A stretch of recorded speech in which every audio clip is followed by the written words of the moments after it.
오늘부터 대강절이 시작이 됩니다. 우리 교회력으로는 우리 예수님이 오시기를 고대하는 절기다. 대강절이죠. 이미 오신 예수님.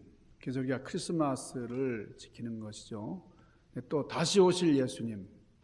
우리가 대강절은 우리 이제 재림주로 오실 주님을 기다리는 그런 절기입니다.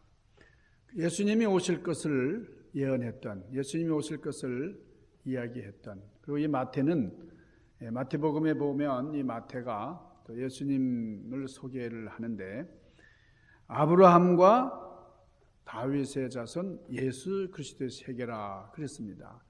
그래서 아브라함으로부터 비롯된 그런 축복의 통로 우리 예수 그리스도께서 오셨다 하는데 예수님께서는 인간 세계의 족보로 보면은 그 계보로 보면은 아브라함의 자손이다 그렇게 얘기를 합니다. 아브라함의 자손. 성경에 보면 이 아브라함이라고 하는 인물이 얼마나 중요한지 알 수 있고 특별히 하나님을 칭할 때에 아브라함의 하나님, 이삭의 하나님, 야곱의 하나님 이렇게 하나님에 대해서 참 칭하는 것을 많이 발견하게 됩니다.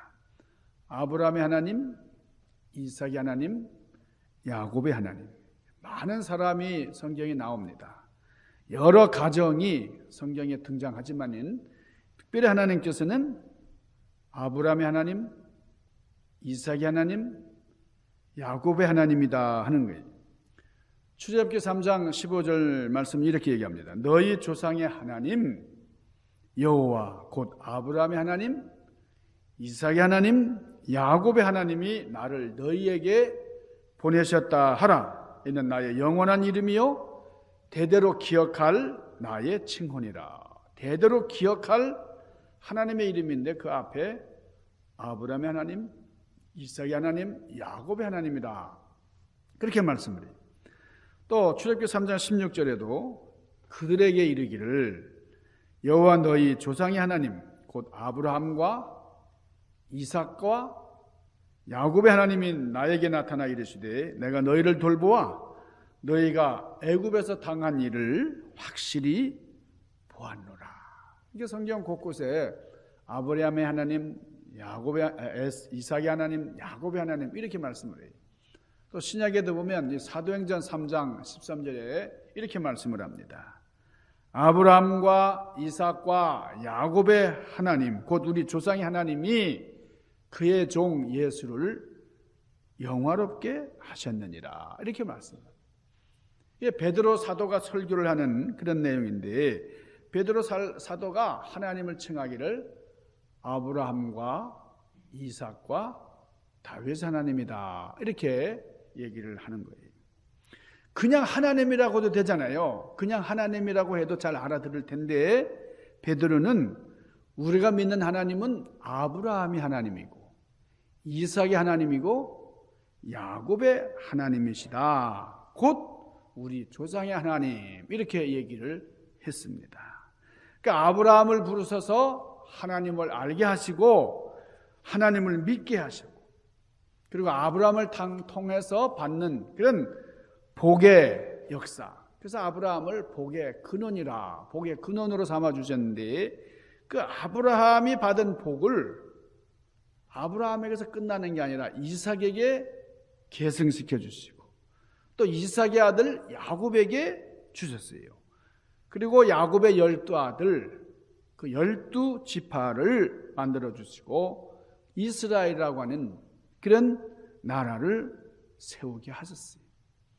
자, 우리 하나님께서는 특별한 나라 이스라엘을 통해서 예수님을 이 땅에 오게 하셨다. 오늘 우리 대강절에 마태복음 1장 1절에 있는 말씀을 많이 우리가 보게 되는데 마태는 그렇게 소개를 하는 겁니다. 자, 하나님은 어떤 하나님이라고요? 누구의 하나님이라고요? 아브라함의 하나님, 이삭의 하나님, 야곱의 하나님이다. 그랬어요. 근데 성경에 많은 인물이 나옵니다. 성경에 나오는 인물이 많은데 사실 훌륭한 인물들이 많아요. 뭐 아브라함이나 이삭이나 야곱보다 더 훌륭한 사람들도 있습니다. 그런데 왜 하필이면은 아브라함의 하나님, 이삭의 하나님, 야곱의 하나님 이렇게 얘기할까? 여러분, 성경에 이 요셉이라고 하는 인물은 참 훌륭한 인물이에요. 야곱의 아들이지만 이 요셉.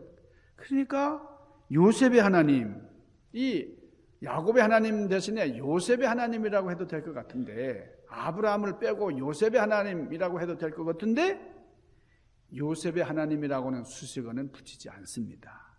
그런가 하면은 여러분, 이스라엘을 애굽에서 구원해낸 이 모세라는 인물 참 위대한 분이잖아요.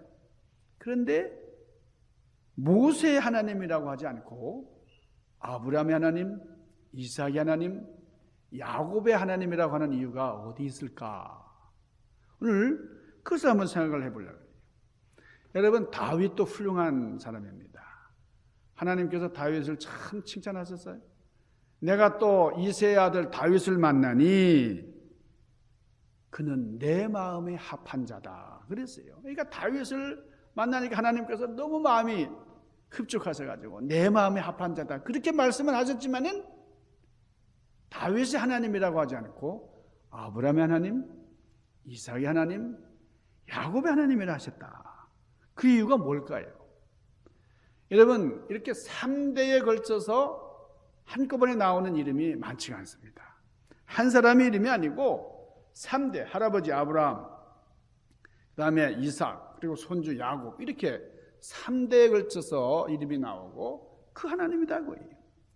그러니까 성경 66권을 다 뒤져봐도 자손 3대 이후로 이렇게 대대로 가문이 이어진 경우가 많지가 않습니다. 아마 거의 없어요. 이렇게 축복을 계속 전수시키고 계승하는, 여러분, 다윗 참 훌륭하지만요, 다윗의 아들 솔로몬을 지나서 르호보암 때에 그만 나라가 분열되고 이 르호보암 버려집니다. 모세가 훌륭하지만은요, 모세의 아들들 되게 창창하게 전개되지 않아요. 사무엘처럼 훌륭해도 자식들 계속해서 3대 이후를 전수시키자. 전전난 아브라함 같이 이렇게 계속 이어져 내려가는 가문이 달리 없다. 정말 배워야 할 그런 이름이고 그런 가정이고 그런 삶이 바로 아브라함, 이삭, 야곱이다 하는 거예요. 여러분, 아브라함 하면은 생각나는 게 뭡니까? 복의 조상이에요. 믿음의 조상. 자, 참 부자였어요. 군사가 수백 명이나 됐어요. 이 아브라함은 개인적인 사병들을 400명이나 뒀다 그랬어요. 굉장히 많은 그런 숫자입니다. 그런데 자식이 귀했어요. 자식은 이삭 하나밖에 없었어요. 그러니까 얼마나. 그런데도 이 아브라함은 축복의 통로가 되었다. 그 하나밖에 없는 아브라함을 이 아들을 통해서 계속해서 믿음을 계승케 하셨다는 거예요. 이삭은 순종의 아들. 참 아버지의 그 좋은 믿음을 잘 전수받아가지고 자기 아들에게 전해주는 그런 축복의 통로가 됐습니다. 야곱의 아들들도 참 훌륭한 그런 계보를 이루게 되는데 이 야곱이 그 12아들들에게 징검다리 되는, 축복의 징검다리가 되는 그런 역할을 잘 감당을 했어요. 속담에 그런 말이 있습니다. 재산 3대 못 가고 가난 3대 안 간다 그래요. 그러니까 재산이 많다고 좀 우쭐우쭐할 필요 없어요. 그러니까 3대 가는 경우가 쉽지 않아요. 그리고 가난하다고 너무 그렇게 우리가 좀 우울해할 필요 없어요. 가난도 3대 안 간다. 이게 속담이에요. 이 속담이라는 게 우리 인생을 살아가는 데 있어서의 참 경험들이에요. 통계입니다. 확률에서 나오는 말이기 때문에 여러분, 우리가 속담을 무시해서는 안 됩니다. 자, 이 아브라함의 가정은 이 속담의 전통을 깨는 그런 위대한 가문이다 그거예요. 정말 훌륭한 가문, 뭐 3대 이상 내려가지 않는다 뭐 그랬는데 이게 뭐 3대가 뭐예요? 자, 오늘 본문 12절 봅시다. 12절. 여기 이삭에 대해서 소개하는데 이삭이 그 땅에서 농사하여 그 해에 100배나 얻었고 여호와께서 복을 주심으로 그 사람이 창대하고 왕성하여 마침내 거부가 되었더라. 여러분, 거부라는 말은 엄청난 부자를 말하는 거예요. 요즘 말로 하면 재벌을 의미하는 거죠. 엄청나게. 자, 여러분, 이삭은 어릴 때부터 참 많은 고초를 겪잖아요. 어려움을 많이 겪었어요. 이 아버지한테 그냥 칼로 그냥 죽이려고 하는 거 아버지. 예, 참 끔찍하죠. 어릴 때부터 참 이런 경험들을 많이 이제 겪으면서. 자, 이렇게 안 해도 될 만한 고생들인데 이 믿음 때문에 이런 고생을 했다는 겁니다. 여러분, 아브라함이 왜 이렇게 고생을 했을까? 이삭은 또 왜 이렇게 고생을 했을까? 하나님께서는 왜 이렇게 믿음의 사람들로 하여금 고생길을 걷게 하셨나? 왜 그랬을까요? 하나님의 사람인데, 택함받은 사람들인데 왜 이렇게 고생을 하실까? 왜 이렇게 고난을 주셨을까? 그것이 필요하기 때문에. 하나님께서 보실 때 너희는 고난을 경험해야 된다. 그걸 겪어야 된다. 그것이 중요하고 필요하기 때문에 반드시 거쳐야 할 그런 과정이다 하는 겁니다. 자, 이삭이 겪은 어려움, 우리 26장 우리 1절 거기 아브라함 때에 첫 흉년이 들었더니 그 땅에 또 흉년이 들매 이삭이 그랄로 가서, 그랄이라고 하는 곳에 가서 블레셋 왕 아비멜렉에게 이르렀더라. 그 아비멜렉이라고 하는 사람이 블레셋의 왕이었는데 그 땅에 가야 됐어요. 왜냐하면 흉년이 들어서 이제 도무지 견딜 수가 없어서 흉년의 어려움을 겪습니다. 아브라함이. 그리고 두 번째, 이 아브라함이 어떤 어려움을 겪냐면은 부인을 빼앗기는 경험을 했어요. 참 이 부인을 빼앗긴다. 생각만 해도 참 끔찍한 일 아니에요? 예. 6절을 보세요. 아브라함이 이삭이 그랄에 거하였더니 그곳 사람들이 그 아내를 물으매 그가 말하기를 그는 나의 누이라 하였으니 리브가는 보기에 아리따움으로 그곳 백성이 리브가로 인하여 자기를 죽일까 하여 그는 나의 아내라 하기를 두려워함이었더라. 이게 너무 예쁜 아내를 만나면 이런 거짓말을 해야 되는 경우가 있나 봐요. 리브가가 너무 아리따웠게 너무 예쁜 미인이니까요. 이제 이민을 간 거죠. 이제 다른 지역으로 갔더니 너무 부인이 예쁘니까 누구냐? 너랑 같이 있는 사람이 누구냐? 이 사람들이 짓궂죠. 옆에 있으면 부인인 줄 알았을 건데 누구냐 물으니까 너무 예쁘니까. 우리 교회도 이렇게 예쁜 분들이 좀 있잖아요. 네? 나이를 모를 정도로 예쁜 분들이 우리 교회 좀 있는데요. 근데 아예 리브가가 그랬나 봐. 그래서 리브가 이게 누구냐 그러니까 이삭이 말해요. 이 너무 예쁜 자기의 와이프라고 얘기했다가 빼앗길지도 모른다. 그래서 자기 누이 동생이라고 그래요. 누이라고요. 예, 참 희한한 집안이죠.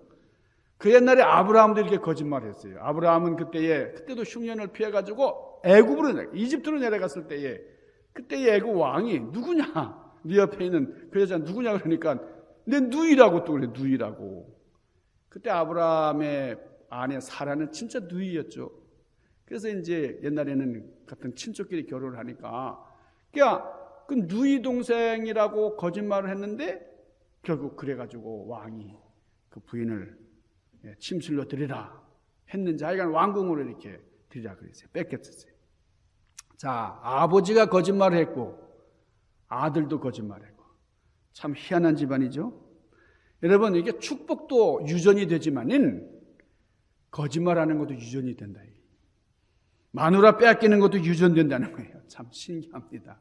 자, 성경을 보면서 이거 신기하다. 여러분이 아브라함의 부인 사라를 이 아브라함이 내 누이라고 얘기를 할 때에 그때는 이삭이 태어나기 전입니다. 그러니까 이삭은 이런 사실을 몰라요. 그리고 이삭이 태어난 다음에 아버지가 그 아들에게 나 옛날에 거짓말했다. 뭐 이렇게 자랑스럽게 얘기했을 리도 만무한데 그런데 이 이삭이 자라서 자기 아버지랑 비슷하게 거짓말한다 이거예요. 참 이 유전이라는 것은 희한한 것이로구나. 여러분, 있을 때 해서 유전되는 것만이 아니고 없을 때 거짓말했는데도 그게 유전이 참 신기하다. 이렇게 생각이 돼요.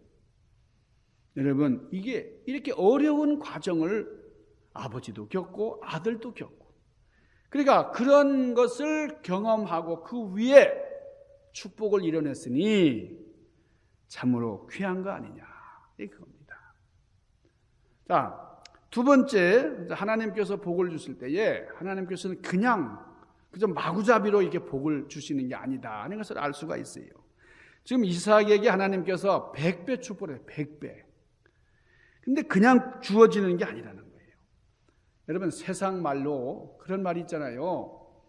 참 작은 부자는 땅에 있고 큰 부자는 하늘에 있다 그럽니다. 하늘에 있다. 그러니까 작은 부자는요, 성실하게 열심히 하면 작은 부자가 돼요. 열심히 노력하고 저금하고 그러면은 이제 부자가 될 수 있어요. 그러나 큰 부자는 그렇게 노력한다고 되는 게 아니다라는 거예요. 어떻게 해야 되는 거예요? 하나님께서 복을 주셔야 거부가 되는 거예요. 큰 부자는. 자, 욥기서 1장 10절에 보니까 욥이 엄청난 부자였어요. 그러니까 사탄이 가만히 욥을 보니까 욥이 큰 부자거든요. 복을 받고 계속 복을 받아요. 어떻게 복을 받나 봤더니 하나님께서 이 욥이 하는 일마다, 욥이 손으로 하는 일마다 복을 주셨다 그랬어요. 여러분, 여러분의 손이 하는 일마다 복을 받으시기를 주님의 이름으로 축원합니다. 예, 아멘을 안 하는 분들은 또 뭐예요? 여러분, 성경을 잘 보세요.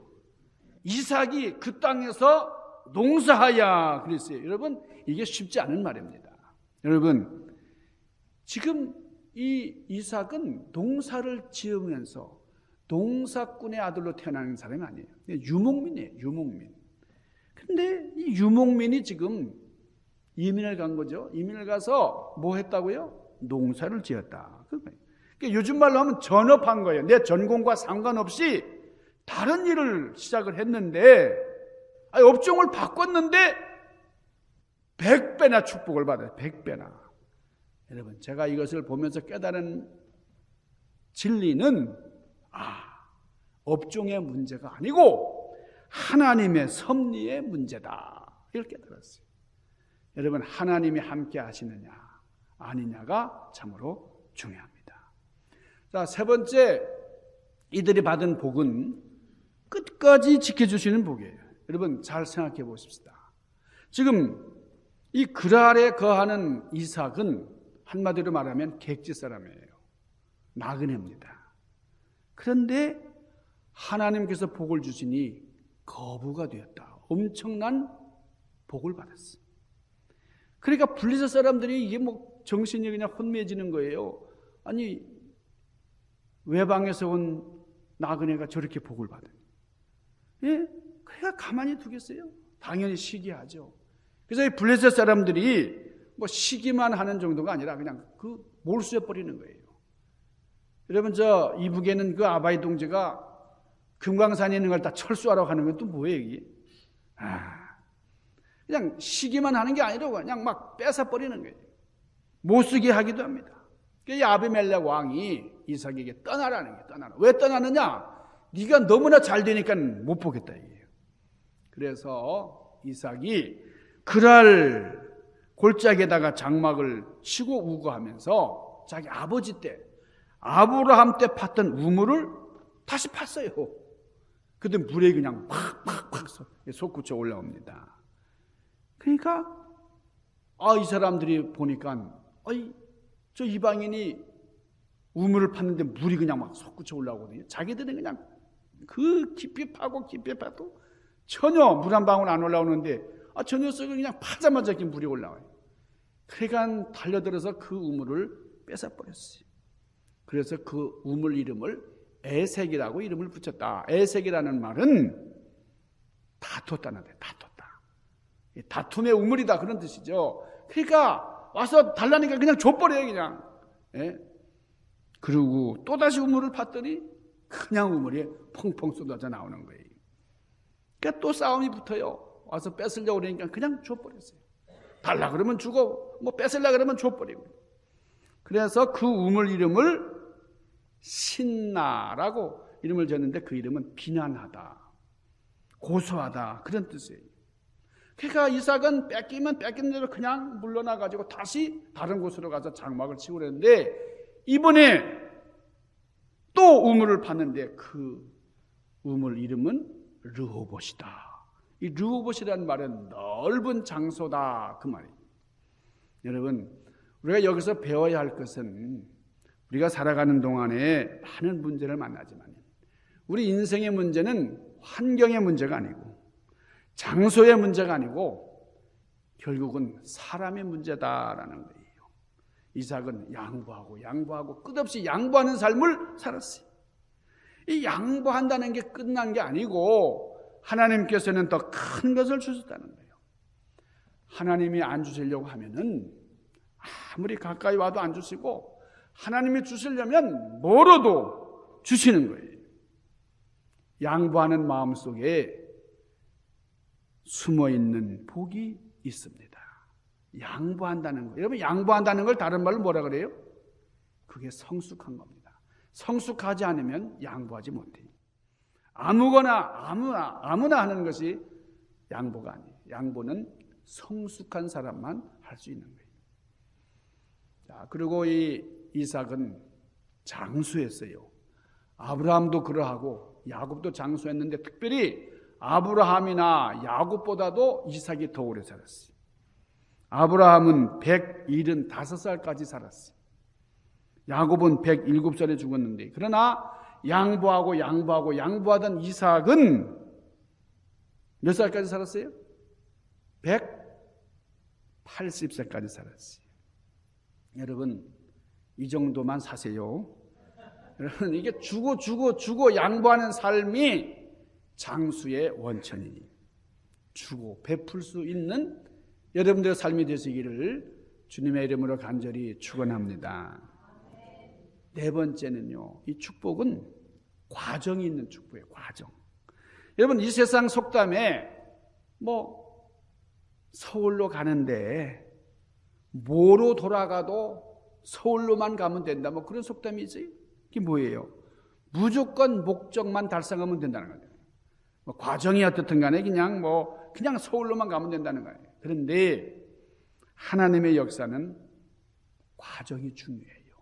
하나님께서는 이루신 것만 보시는 게 아니라 어떻게 이루었느냐, 그 과정을 보신다는 거예요.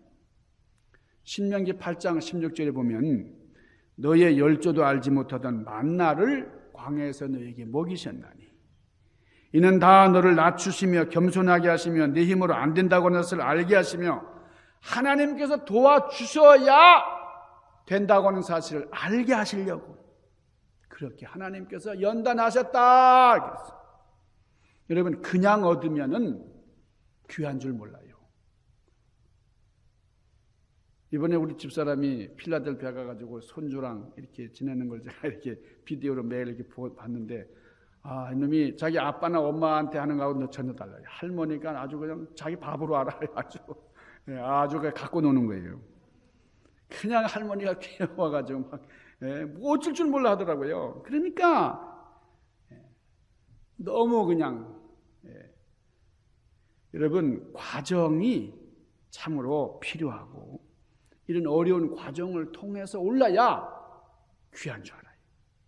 오늘 믿음의 사람들은 과정을 한결같이 착착착착 잘 밟아서 올라간 사람들입니다.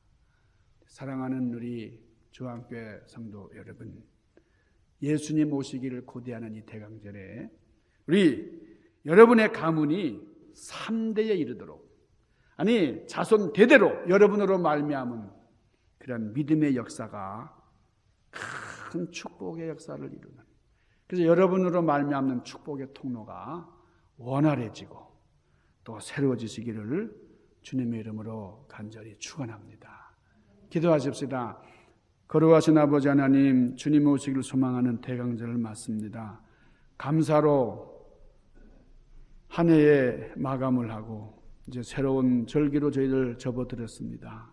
소망 가운데 기뻐하고 즐거워하는 저희들 되게 하시고 주님 우리 가운데 좌정하셔서 우리를 다스리시고 친히 섭리하여 주시옵소서. 귀하신 예수님 이름으로 간절히 구하옵나이다.